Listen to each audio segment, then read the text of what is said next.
আজ ভোরে আহমেদাবাদ এয়ারপোর্টে দুবাইগামী ফ্লাইট 6E409 টেক অফের একটু পরেই শহরের জনবহুল স্থানে ভেঙে পড়ে।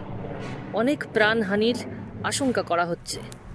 মনে করা হচ্ছে বিমানের 236 জন যাত্রীর কেউই আর বেঁচে নেই। গুজরাটের গান্ধীনগরে এক শীতের সকাল, কুয়াশাচ্ছন্ন আকাশ, গরম চায়ের কাপ হাতে বসে শ্রেয়া। চোখের পাতা ভারী হয়ে আসছে। সে একই ভাবনা বারবার ফিরে আসছে। ফ্লাইট 6E409 দুবাইগামী বিমান, যা গত সপ্তাহে এই দিনেই ভোরে ভেঙে পড়েছিল আহমেদাবাদ শহরের একটি লোকালয়ে, যার কোনো যাত্রী বাঁচেনি। শ্রেয়ার বুকটা ফেটে যাচ্ছিল, কারণ সে আজও বিশ্বাস করতে পারছে না অভিরূপ আর নেই। অভিরূপ তার প্রেমিক।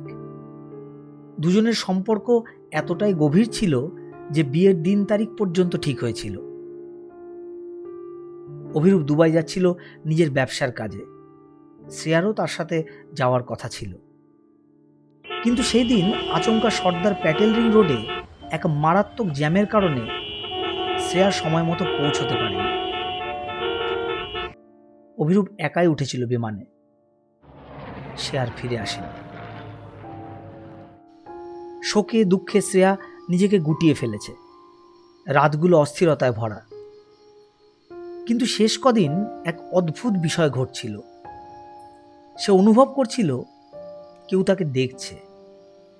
ব্যালকনির কাছে মাঝে মাঝে হঠাৎ করে অভিরূপের অবয়ব ভেসে উঠে আবার মিলিয়ে যেত। রাতে ঘুমোতে গেলে সে যেন কারো নিঃশ্বাস অনুভব করত তার ঘাড়ের কাছে। একদিন রাতে সে উঠে দেখে বিছানার পাশে একটা ছায়ামূর্তি দাঁড়িয়ে। অভি, শ্রেয়ার কণ্ঠস্বর কেঁপে উঠল। তুই কেন এলি না শ্রেয়া? আমি তো তোকে চিরকাল চেয়েছিলাম। এখন তুই আমার সাথে যাবি চিরদিনের জন্য। অভিরূপের মৃত আত্মা আর শ্রেয়া এক ঘরে। হিমেল বাতাস, ঘরের সব জানলা বন্ধ, অথচ পর্দা উঠছে। শ্রেয়া ভয় পাচ্ছিল, কিন্তু অভিরূপের চোখে কান্না ছিল না, ছিল শুধু এক ধরনের শূন্যতা আর জেদ। পরের দিন থেকে শ্রেয়ার শরীর খারাপ হতে শুরু করল। ঘুমে দেখা স্বপ্নগুলোর মধ্যে অভিরূপ তাকে ডাকছে, গভীর জলে হাত বাড়িয়ে বলছে, এই দুনিয়ায় কিছুই নেই, শুধু আমি আছি তোর জন্য। শ্রেয়া চিৎকার করে উঠে বসে, ঘর্মাক্ত। একদিন শ্রেয়া তার ঘরের জানলার পাশে দাঁড়িয়েছিল। নিচে 5 তলার ব্যালকনি। একটা কণ্ঠস্বর এলো, একটা পদক্ষেপ শ্রেয়া, ব্যথা থাকবে না, আমি আছি। ঠিক সেই সময় তার ফোনটা বেজে উঠল। তার বান্ধবী দীপা ফোন করেছিল, যার সাথে শ্রেয়া বহু বছর দেখা করেনি। হ্যালো শ্রেয়া, কাল রাতে একটা অদ্ভুত স্বপ্ন দেখলাম, জানিস তো? তোকে কেউ টানছে গভীর জলে। খুব ভয় লাগছিল। তুই কেমন আছিস রে? শ্রেয়া তখনই বুঝল অভিরূপ তাকে ধ্বংস করতে আসেনি, বরং তাকে তার জগতে নিয়ে যেতে এসেছে। ভয় পেয়ে শ্রেয়া গেল তাদের গুরুদেব মহারাজের কাছে, শ্রী মহেশানন্দ গিরিজি। উনি সব শুনে বললেন, তোমার প্রেমিক এক প্রেত হয়ে উঠেছে। যাকে সে ভালোবাসতো তাকে সে ছাড়তে পারছে না। তার আত্মা এই পৃথিবীতে আটকে গেছে তীব্র আকাঙ্ক্ষা আর অসমাপ্ত ভালোবাসায়। সে বুঝতে পারছে না যে জগৎটা তাকে এবার ছাড়তেই হবে। যতদিন তুমি তাকে ভালোবাসবে, সে তোমার চারপাশে থাকবে। কিন্তু এটা প্রেম নয়, এটা এক ধরনের বন্ধন যা ধ্বংস করতে পারে তোমার জীবনকেও। তুমি চাইলে ওকে শান্তি দিতে পারো, নচেত ও তোমাকেও নিয়ে যাবে। শ্রেয়া কাঁদতে থাকল। আমি কি করতে পারি? হ্যাঁ, আমি তাকে ভালোবাসি। ভালোবাসা মানেই আটকে রাখা নয়, তার আত্মাকে মুক্তি দাও।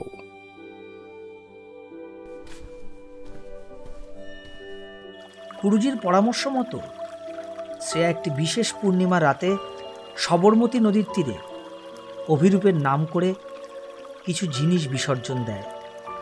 তার ছবি, একটা চিঠি আর তার দেওয়া পুরনো আংটি। চিঠিতে সে লিখেছিল, অভি, তুই ছিলিস আমার সব কিছু, কিন্তু এই পৃথিবীতে তুই আর থাকবি না, এটা আমি মেনে নিয়েছি। আমি তোকে যেতে দিচ্ছি, মুক্তি দিচ্ছি। যেখানেই থাকিস শান্তিতে থাকিস। ভালোবাসা তো বাধা নয়, সে তো মুক্তির পথ। হঠাৎ পূজার শেষ লগ্নে বাতাস থেমে গেল। সবরমতীর জল থমকে গেল এক মুহূর্তের জন্য, আর তারপরে একটা স্নিগ্ধ আলোয় আকাশ যেন ভরে উঠল। শ্রেয়া অনুভব করল অভিরূপ মুক্তি পেয়েছে।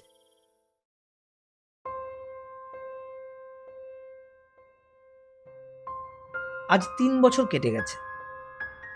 শ্রেয়া এখন একটি এনজিও চালায়, দুর্ঘটনাগ্রস্তদের পরিবারদের নিয়ে কাজ করে। অভিরূপ নেই, কিন্তু তার ভালোবাসা আছে হৃদয়ে। কখনো মাঝরাতে হালকা বাতাসে শ্রেয়া শুনতে পায় এক মিষ্টি ফিসফিসানি। ভালো থেকো শ্রেয়া। একটা প্রেম যা মৃত্যুর পরেও নীরবে থেকে গেছে, হয়তো অভিরূপ মুক্তি পেয়েছিল বলেই। জীবন কখনো থেমে থাকে না। শ্রেয়ার জীবনে সময়ের সাথে নতুন বসন্ত এসে হাজির। অমিত নামের এক অর্থনীতির গবেষকের সাথে তার বিয়ে স্থির হয়। শ্রেয়া নতুন স্বপ্নে, কিন্তু তার মধ্যে অতীতের সেই শোক একটা গভীর আচ্ছন্নতা তৈরি করে রেখেছিল। সেই সমস্যা কাটিয়ে উঠতে সে মহেশানন্দ গিরিজির কাছে আবার শরণাপন্ন হয়। তাকে দেখে মহেশানন্দ গিরির চোখে একটা চিন্তার ছাপ দেখা যায়। সেটা শ্রেয়ার চোখও এড়িয়ে যায়নি। মহারাজ, কোনো সমস্যা? দয়া করে বলুন। সময় এখন তোর অনুকূল নয় রে মা। তোর মনের গভীরে এখনো সেই কালো ছায়া রয়ে গেছে। তার প্রত্যক্ষ প্রভাব না থাকলেও তোর মনকে এর থেকে মুক্ত করতেই হবে। আপনি উপায় বলুন গুরুজি, আমি করব, আমাকে পারতেই হবে। আমি তোকে সব বলছি, কিন্তু মাথায় রাখিস আমার হাতেও বেশি সময় নেই। আমার কিছু হয়ে গেলেও তুই এই ক্রিয়া অসমাপ্ত রাখবি না, এ কথা ভুলিস না। শ্রেয়া তাই করল। শ্রেয়া গুরুর নির্দেশ পালন করা শুরু করল। শুরু হলো সন্ধ্যা রাত্রে সবরমতীর জলে দাঁড়িয়ে মন্ত্রপাঠ, নদীর ঘাটে তিলদান, নির্জল উপবাস। রাতের পর রাত শ্রেয়া শুধু একটাই উদ্দেশ্যে কাজ করে গেল, কালো ছায়া থেকে মনকে মুক্ত করা আর শান্তি লাভের জন্য। 21তম দিনে গুরুজি বললেন, আজই শেষ দিন। আজ এই নদীতে সব ত্যাগ করো। মহাশক্তিকে স্মরণ করে সব দাও নদীর জলে, তারপর তুমি মুক্তি পাবে। শ্রেয়া তাই করল।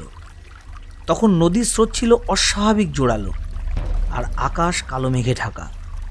ঠিক সেই মুহূর্তেই শ্রেয়া যখন চোখ বন্ধ করে মন্ত্রপাঠ করছে, শুনতে পেল এক শব্দ, কেউ যেন জলে পড়ল। চোখ খুলে দেখে গুরুজি আর নেই। তার জায়গায় জলে শুধু ফেনা আর ঢেউ, লাশ আর পাওয়া গেল না। শ্রেয়া স্তব্ধ হয়ে গেল। গুরুজি না থাকলেও সে অনুভব করত কেউ তাকে পর্যবেক্ষণ করছে। রাত হলেই ঘরে ধূপের গন্ধ, ঠান্ডা বাতাস আর এক ধরনের অদ্ভুত চাপ অনুভব করত সে। তৃতীয় রাতে স্পষ্ট দেখতে পেল দরজার পাশে ভিজে কাপড়ে দাঁড়িয়ে আছেন গুরুজি।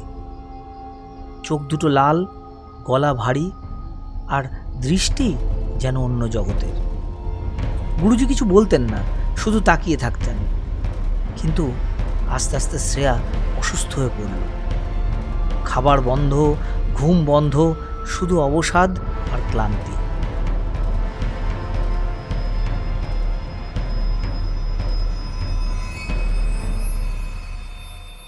একদিন গভীর রাতে সে একটা অদ্ভুত স্বপ্ন দেখল। সে একটা শ্মশানে দাঁড়িয়ে আছে, আশেপাশে কেউ নেই। কেবল গুরুজির কণ্ঠস্বর শুনছে। অভিরুক্ত মুক্তি পেয়েছে, এবার তোর পালা মা। পরদিন সকালে বাড়ির লোকজন চিৎকার করে উঠল। শ্রেয়ার দরজা ভেতর থেকে বন্ধ, ডাকাডাকি করে কোনো উত্তর নেই। দরজা ভেঙে দেখা গেল বিছানায় নিথর শরীরে শুয়ে আছে শ্রেয়া। চোখ দুটো খোলা, ঠোঁটে এক রহস্যময় হাসি। কিন্তু সবচেয়ে ভয়ঙ্কর ব্যাপার হলো তার মুখের পাশেই একটা তিলের পুটুলি রাখা ছিল, জলে ভেজা। ঘরের এক কোণে কুয়াশার মতো ধোঁয়া পাক খাচ্ছিল, আর কেউ একজন ফিসফিস করে বলল, এবার আমরা দুজনে মুক্ত, একসাথে চিরতরে।